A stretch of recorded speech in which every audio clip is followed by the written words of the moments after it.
Chaos in Somalia as Al-Shabab gunmen storm Mogadishu hotel. Flames continue to engulf the woodland area of Rio Negro province in Argentina. And hospitality workers in Hungary protest against lockdown measures. Hello and welcome to TeleSUR. I'm Jose Daniel Lopez in Quito, Ecuador, and this is from the south. Al-Shabab fighters have attacked a hotel in Somali capital Mogadishu. According to security sources, members of the extremist group stormed the hotel after two suicide bombers blew themselves up at the entrance, tearing down the security barrier. A gunfight then erupted between the militants and security forces who responded to the attack.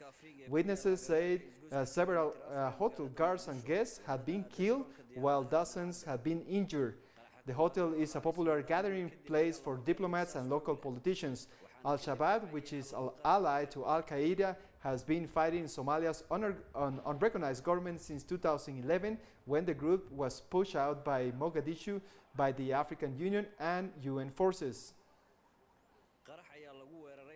Niger's Constitutional Court has confirmed that a second round of the presidential elections will be held on February 21st. The court noted that no candidate obtained an absolute majority of votes in the first round, which was held on December 27th. It has also thrown out an application by the opposition candidates to invalidate their results over alleged electoral negligence. The runoff will set ruling party candidate Mohamed Baussoud, who polled 39.1% of the votes, against former President Mahmaneh Osmani, who had 16.9%. Incumbent President Mamadou Issouf is stepping down after 5-year terms, which is expected to lead the Niger's first transfer of power between two democratically elected presidents. The court receives the request of the President of the Independent National Electoral Commission in the form, validates and proclaims the final results of the first round of the presidential elections of December 27, 2020.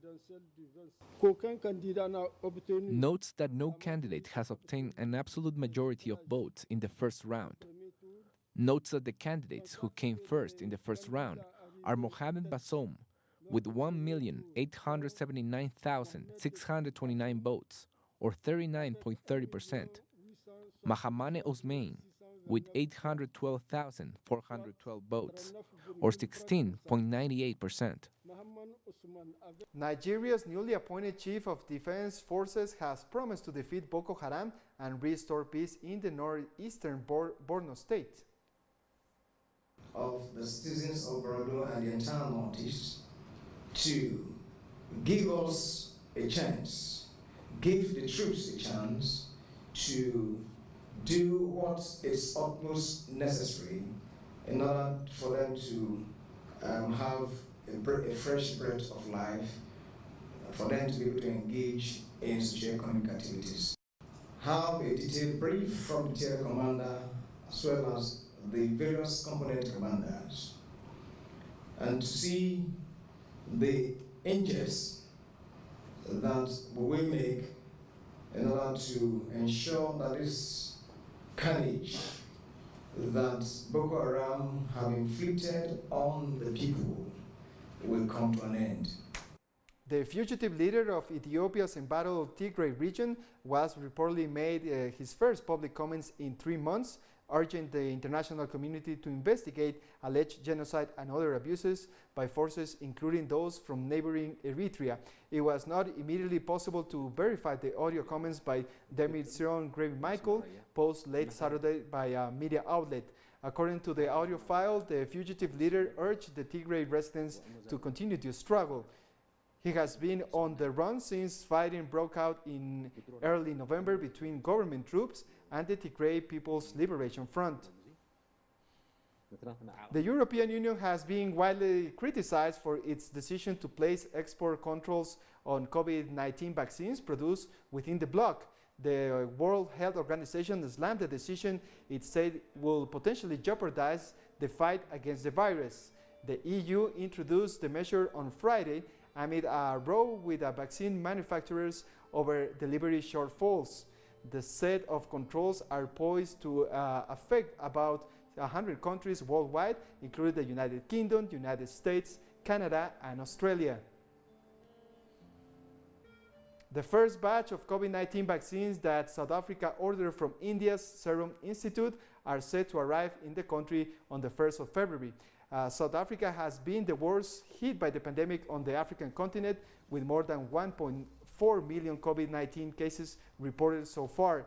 The country saw a big surge in infections early this month, driven by a new, more contagious variant of the virus. There is hope, however, as 1 million doses of the vaccine are coming from Mumbai. Another batch of 500,000 doses is expected in the later half of February.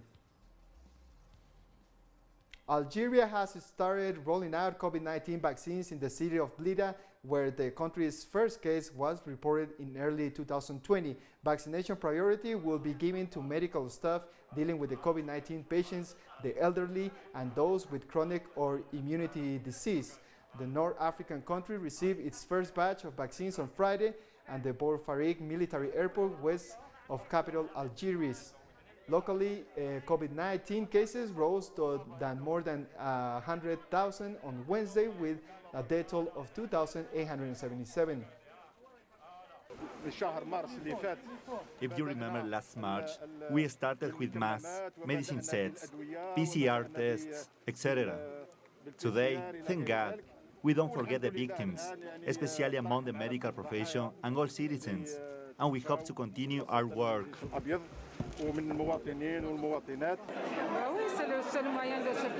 This is the only way to protect oneself for the moment. There is no other way than the vaccine. Let's hope it will be effective, because there are many people who are reluctant. They wait until the first ones are vaccinated to see the side effects. There have to be first people. I am one of the first volunteers. Libya's warring factions, who are participating in United Nations peace talks, have approved a list of candidates seeking to lead a transitional government. The list was unveiled by the UN's support mission in the country. Representatives will vote next week for 3 presidential councillors and for a prime minister from the approved candidates. The interim government will then start preparing for national elections scheduled for the end of 2021. The teams from the House of Representatives and the state met for 2 days on January 22 to 23, 2021 in Bosnia, on the outskirts of the capital Rabat. During this meeting, it was reviewed what had been previously approved in Article 15 of the Libyan Political Agreement, signed in Skhirat on December 17, 2015. After constructive dialogue, it was agreed to form and appoint sub-working groups to take procedural measures concerning the appointments of the following sovereign posts: the head of the Administrative Control Authority and his deputy, the head of the Accounting Office and his deputy, the head of the Anti-Corruption Commission and his deputy, and the head and members of the Libyan High Electoral Commission. Hundreds of Tunisians have marched in the capital Tunis to protest against police abuses they say are endangering freedom rights won in the 2011 revolution that swept away authoritarian rule. Hundreds of riot police confronted the demonstrators, leading to scuffles. Some protesters threw bottles, while police struck some demonstrators with batons.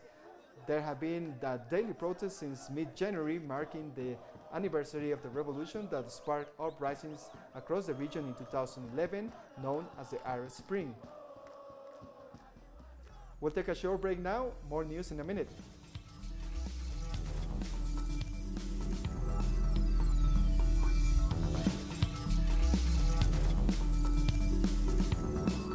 Welcome back. Flames continue to engulf the woodland area of Rio Negro province in Argentina after a week of wildfires that have already razed more than 10,000 hectares. Firefighters from the regional area said Saturday they were able to contain the head of the fire, but the flames are still spreading out of control in other areas. The woodland area affected the tourist town of El Bolsón, close to the Patagonia and the border with Chile. The Argentine National Meteorological Service indicated that the country experienced an extensive drought last year that affected more than half of the territory. Today we could work and cut the head of the fire, but it's still burning. It went up the hillside. This one has lasted a week so far, but we had started fighting fire since January 9th. So personnel has had no rest, but we are working with willingness, doing our best. The Tobago House of Assembly remains at an impasse after the election of January 25th saw a 6-6 tie between the Progressive Democratic Patriots and Tobago People's National Movement Council after the swearing in of the 12 assemblymen on Thursday. Two separate presiding officers were nominated by both parties, resulting in a tie on two occasions. With no executive in place, the Tobago PNM Council wants new elections, while the PDP is taking legal action on Monday. They hope to ask the court's permission for an interpretation of the law and procedures to follow with a view to ending the stalemate. At least 10 people in Cuba had been killed when a bus crashed on a highway. The bus was transporting teachers on a highway between the capital Havana and the neighboring province of Mayabeque when the driver lost control of the vehicle and it flipped over. At least 24 people were also injured and are now treated in nearby hospitals. Authorities have launched an investigation into the cause of the accident. 25 patients have been to the hospitals, Aleida Fernandez and Leopoldito Martinez. Of these patients, 2 are children, who were sent to the Juan Manuel Marquez Pediatric Hospital in Havana. They are already in the hospital, in a stable condition. The patients are being cared for, they are being hospitalized, and everything that is necessary in order to save the life of each one of them is, of course, available in each of our hospital networks. And a fire has broken out at a Brazilian stadium that hosted World Cup games in 2014. The blaze at the Castelo Arena in the city of Fortaleza has caused damage and left some people suffering from smoke inhalation. According to the fire department, it was apparently sparked by a short circuit in the broadcast area. It wasn't immediately clear how many people needed medical assistance. Brazilian football fans have ignored social distancing rules and gathered in large groups to celebrate Palmeiras' dramatic victory in the Copa Libertadores on Saturday. Despite lockdown measures, pictures shown supporters, many without masks, hugging and dancing in the streets after substitute Breno Lopez scored a dramatic stoppage header to secure a 1-0 win over Santos. Fireworks were set off as the team returned home in the early hours of Sunday. Palmeiras had not won the Copa Libertadores since 1999 and now qualifies for the Club World Cup in Qatar later this month. Renowned Chinese health specialist Song Nanshan has said he's hopeful that the United States can deepen cooperation with his country in the fight against the COVID-19 pandemic as the Biden administration now looks to take control over its domestic crisis. Song, who received China's highest state honor, the Medal of the Republic, in recognition of his outstanding contribution to the fight against COVID-19, said he's more optimistic about the U.S. strategy in the battle against the virus under the new administration. Song also stated that he's looking forward to an opportunity to exchange views with the top U.S. infectious disease expert Anthony Fauci at the special online event organized by the University of Edinburgh on March 2nd. If the epidemic situation in the United States improves, it will be good for the country and the world and the U.S.-China relationships. I'm looking forward to exchange between scholars from both countries. I think the insight of Anton Fauci are very similar to mine, so I'm looking forward to an opportunity to exchange views with him. Vietnam's ruling Communist Party chief Nguyen Phu Trong has been re-elected for a third 5-year term as the Asian country battles its biggest coronavirus outbreak since the pandemic began. Truong's re-election as party general secretary came at a 5-yearly party congress in Hanoi, where over 1,000 party delegates from across Vietnam are concluding 8 days of meetings to pick a new leadership team. But Trump's win was overshadowed by a new COVID-19 outbreak that has infected at least 221 people and spread at least 8 cities and provinces, including the capital, Hanoi. The Ministry of Health reported 14 new COVID-19 infections early on Sunday, bringing a total number of cases in the country to 1,781 with 35 deaths. We'll take a short break now. Don't go away.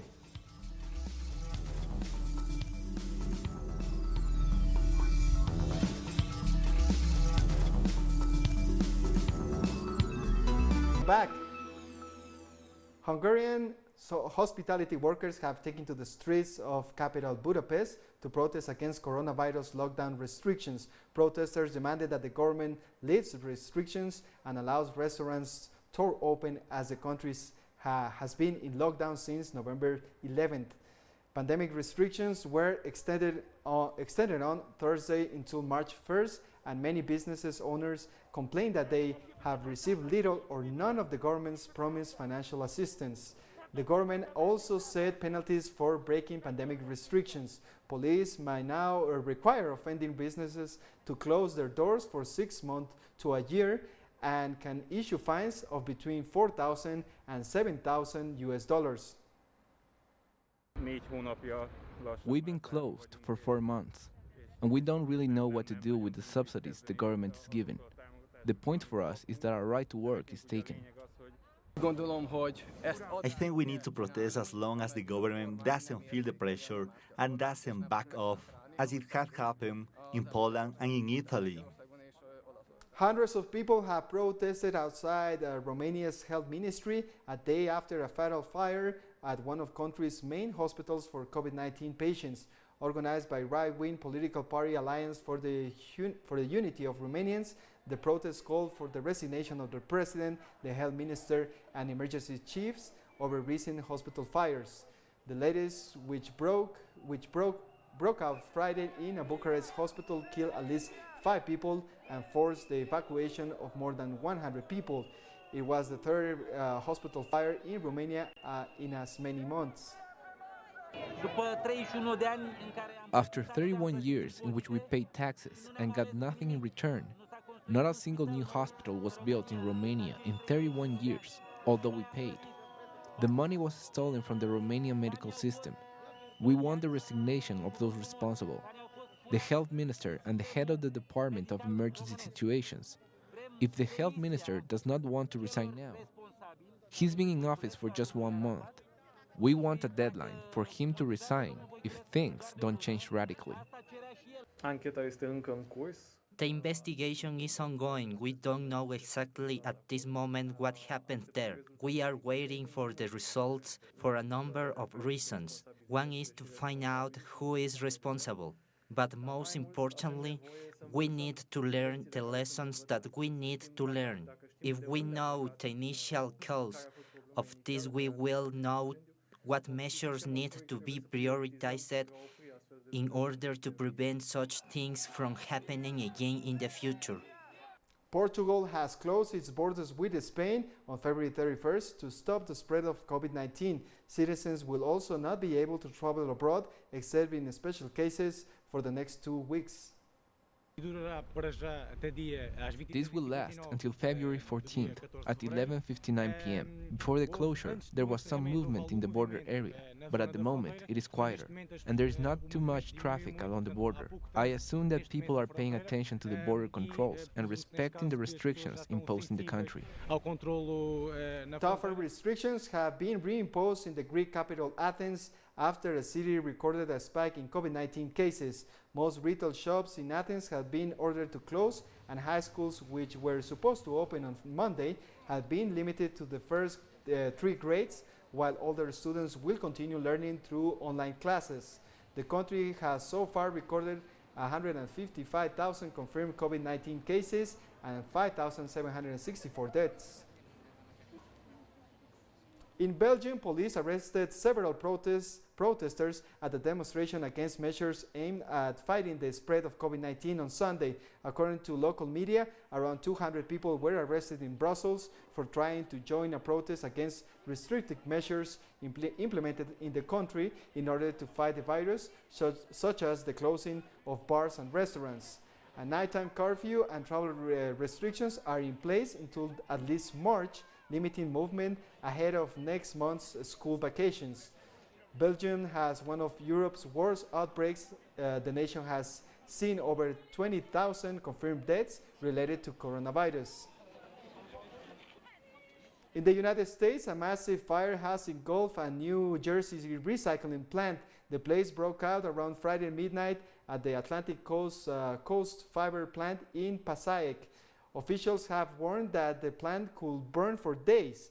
The mayor of Passaic said that there were at least 2 explosions, one involving a truck with gas tanks on it. Now authorities fear the flames could spread to a nearby chemical factory. The other concern are pocket fires because of embers and the fire that's actually traveling around the area. So we remind you to please keep your windows closed. But if you see instances of fire in the area, call immediately 911 and let us know. We had difficulty with water pressure, obviously with temperatures, with exhaustion for our firefighters. You can see right behind me how this is continuing to spread right here. We come to the end of this news brief. You can find this and many other stories in our website at telesurenglish.net. And join us on social media, Facebook, Twitter, and Instagram. For TeleSUR English, I'm Jose Daniel Lopez. Thank you for watching.